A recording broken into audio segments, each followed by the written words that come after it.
Hello అండి, welcome to Arunasri recipes. So friends, మన ఛానల్లో నేనైతే వెజ్ పులావ్ ప్రిపేర్ చేస్తున్నానండి.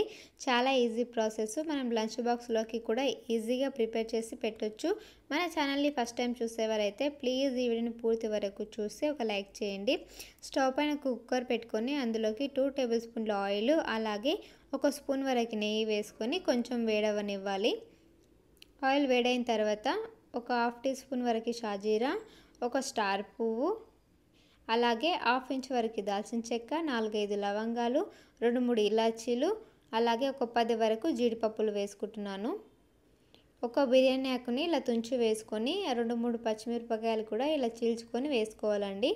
ఆ తర్వాత ఇక్కడ మనకి కాజు కొంచెం వేగిపోయాయి కదా, ఇప్పుడు ఇందులోకి ఒక ఉల్లిపాయ ముక్కని పొడుగా కట్ చేసుకొని వేసుకోవాలి. ఉల్లిపాయలు కొద్దిగా వేగనివ్వాలండి.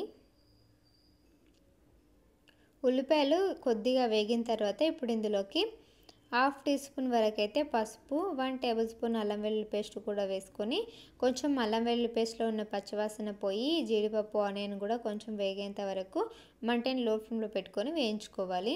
ఇవి వేగిన తర్వాత ఇందులోకి 1 కప్పు బీన్స్ ముక్కలు, అలాగే 1 కప్పు ఆలు ముక్కలు, 1 కప్పు క్యారెట్ ముక్కలు వేసుకుంటున్నాను. మీరు కావాలంటే ఇంకా వేరే వెజిటేబుల్స్ క్యాలీఫ్లవర్, క్యాప్సికమ్ కూడా వేసుకోవచ్చండి. ఇలా వెజిటేబుల్స్ వేసుకున్న తర్వాత ఒకసారి అంతా బాగా కలిపేసుకొని మూత పెట్టి ఒక 4-5 నిమిషాల పాటు మగ్గనివ్వాలి ఆయిల్లో వెజిటేబుల్స్ని, అప్పుడే మెత్తబడతాయి. ఒకసారి ఈ విధంగా బాగా కలుపుకున్న తర్వాత ఇప్పుడు ఇందులోకి రుచికి సరిపడా ఉప్పు, అలాగే కారం కూడా వేసుకోవాలండి. ఇదే స్టేజ్లో మసాలాలు కూడా వేసుకోవాలి. నేనైతే మసాలాలు ఎక్కువ వేయట్లేదు. కొంచెం ధనియాల పొడి, కొంచెం అయితే జీలకర్ర పొడి కూడా వేసుకొని ఒకసారి అంతా బాగా కలిపేసుకోవాలి. మనం ఆయిల్లో మసాలా వేసాం కాబట్టి ఎక్కువగా వేయట్లేదండి. ఇప్పుడు ఇదంతా బాగా కలిపేసుకోవాలండి. ఉప్పు కారము వెజిటేబుల్స్కి పట్టే విధంగా కలుపుకున్న తర్వాత ఇందులోకి అయితే నేను ఒక హాఫ్ కేజీ వరకు ఉంటాయండి రైస్ శుభ్రంగా కడిగి ఒక 10 నిమిషాలు పక్కన పెట్టుకున్న తర్వాత ఇందులో వేసేసుకోవాలి.